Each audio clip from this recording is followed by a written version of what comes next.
Hi there, it's Nicole here today, and I have got some clean and simple cards with fill-in floral backgrounds.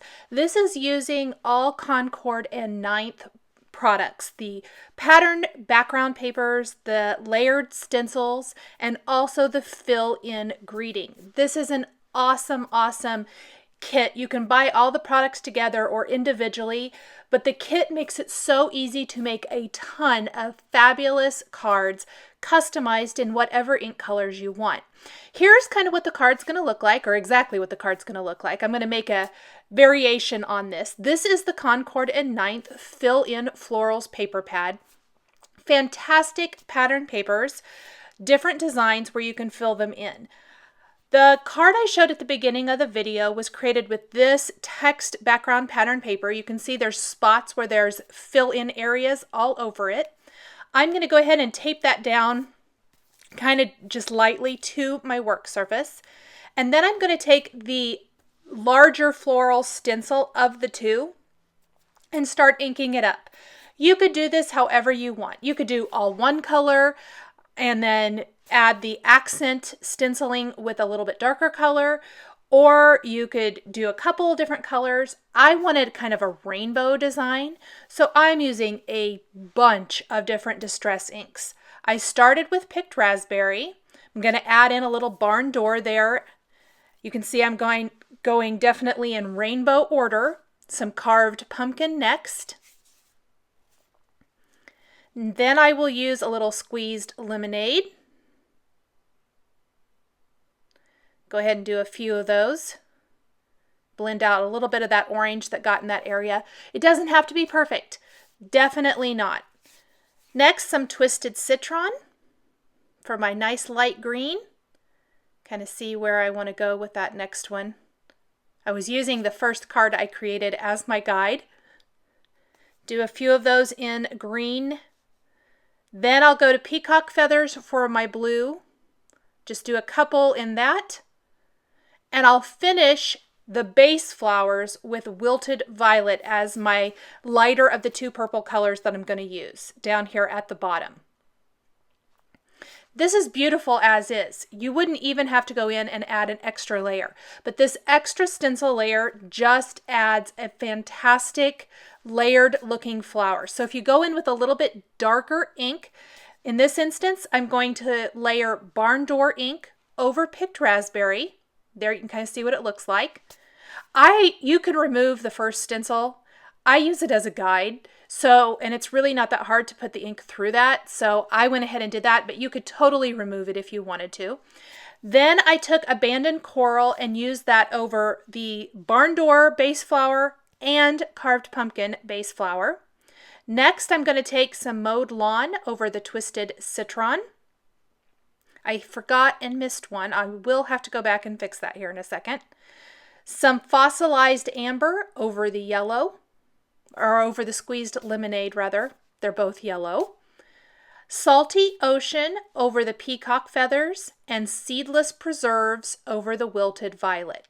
When I lift this up, I just can't get over how fabulous the background is. Isn't that amazing? I think they look so fun. I love that you could do these in whatever colors speak to you, whatever you're looking for. And it's so easy to create a bunch of these all at once with your stencils. I'm going to go ahead and show you another example. Instead of a text background, this is all flowers. So they're going to have that great flower outline, and you're going to do just kind of, it's almost like a loose color design. So it's going to go outside the lines a little bit, and that is totally okay.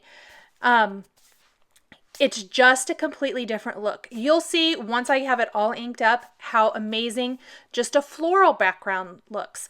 There's some designs that have stripes. There's some that just have the stenciling up in the upper corner and a bottom corner, kind of diagonal from one another.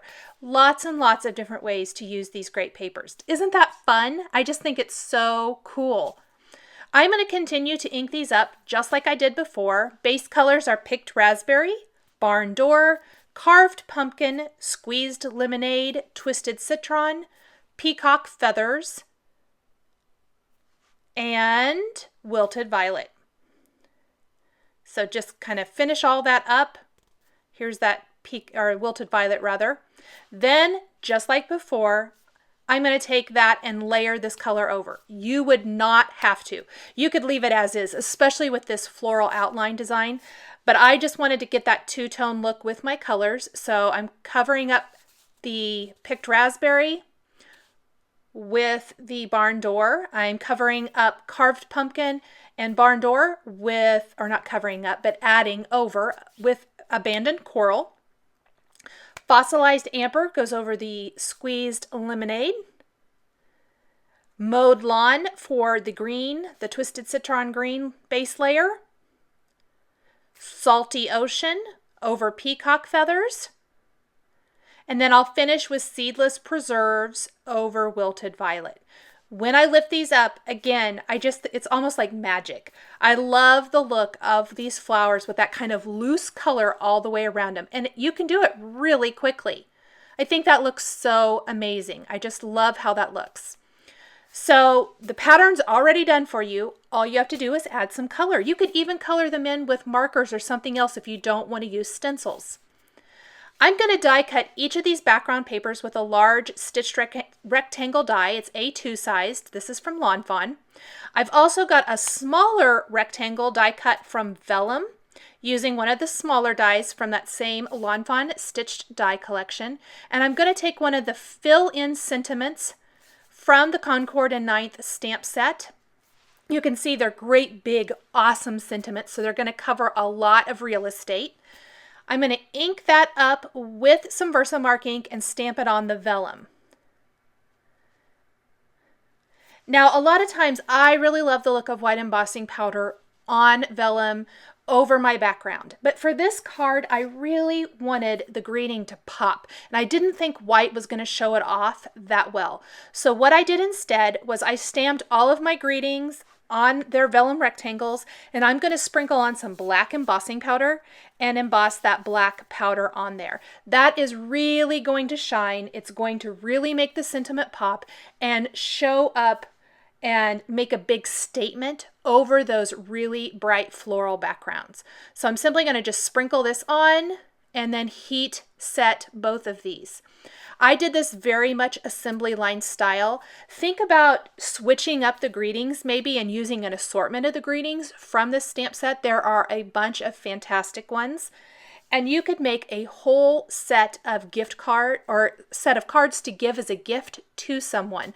I think that that would be fantastic. I love cards that you can do assembly line style, create a bunch of them, maybe send them out to a bunch of friends, give as a gift, all kinds of things. Really great to have on hand to be available to have them when you need a card to send. I am going to just finish adding this here. You want to make sure your heat gun is good and hot, especially taking it to vellum. Vellum has a tendency to want to curl up. To help minimize that, make sure your gun is really hot before you take it to your paper. You can see it immediately started melting. I already had it good and hot. And I always like to touch the back or take it to the back of the vellum as well, or the paper, kind of help with the curling effect. I'm going to hide my glue back behind the embossed areas, and I'm pretty generous with my little dabs of glue here. This is the EK Success glue pen because I want it to make sure it sticks. I will add tiny dabs of glue, maybe in the corners and things, kind of areas that I think won't show up that much. You do not want your glue showing through. It really kind of ruins the whole effect of the vellum. I'm going to lay that, center it right in the middle, lay something on top to flatten it, and then add some pretty pink posh sequins to finish. Thanks for joining me for these clean and simple stenciled floral background cards. The supplies I used are listed and linked below the video here on YouTube. Here are a couple more cards that you might be interested in. Thanks for watching, and we'll catch you next time.